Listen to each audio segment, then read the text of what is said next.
Civil काम गर्नुभन्दा अगाडि इन्टेरियर प्लानिङ गर्यो भने रिग्रेट हुनु पर्दैन। यो टोखामा बन्दै गरेको घरको साइट इन्स्पेक्सन अन्तिमसम्म हेर्नुहोस्।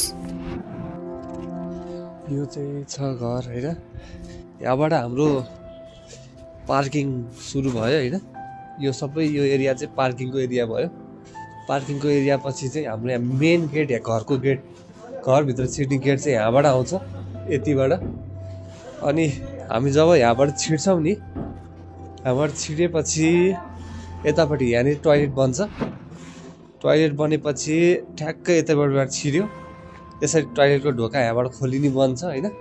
खोलेपछि यहाँनिर यसको ठ्याक्कै यो देख्नुहुन्छ, यहाँनिर यहाँनिर एउटा बेसिन आउनेवाला छ, बेसिन। त्यो पछि यतापट्टिबाट एउटा रुमभित्र जाने बन्छ है यहाँबाट। अनि यसको यहाँबाट त्यहाँबाट ठ्याक्कै पार्टिसन लाग्नेवाला छ। यो उपर नै बस्छ, उपर बसी यो यति ठ्याक्कै यो लाइन नै यतापट्टिबाट चाहिँ टिभी क्याबिनेट बन्छ यहाँनिर ठ्याक्कै। टिभी क्याबिनेट बनेपछि यहाँनिरबाट सोफा बस्छ, यसरी यहाँ एल सेप सोफा बस्छ। यो सबै यो भर्याङको पाटो भइहाल्यो, हामीले डिजाइनमा देखाइसकेका छौँ भर्याङको पाटो है। त्यो पछि डाइनिङ एरिया भयो, यो ठ्याक्कै यो तल चाहिँ डाइनिङ एरिया बस्यो।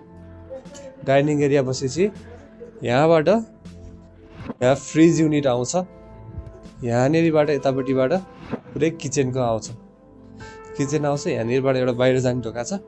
अनि यसमा बिचमा चाहिँ एउटा ब्रेकफास्ट युनिट बन्छ। तलतिरपट्टि हाम्रो यहाँनिर स्टोरेजहरू आउँछ, यसमा तल है स्टोरेजहरू, इन्भर्टरहरू राख्ने पोइन्टहरू यहाँनिरबाट बन्छ। यो भयो, यो चाहिँ ग्राउन्ड फ्लोरको भयो।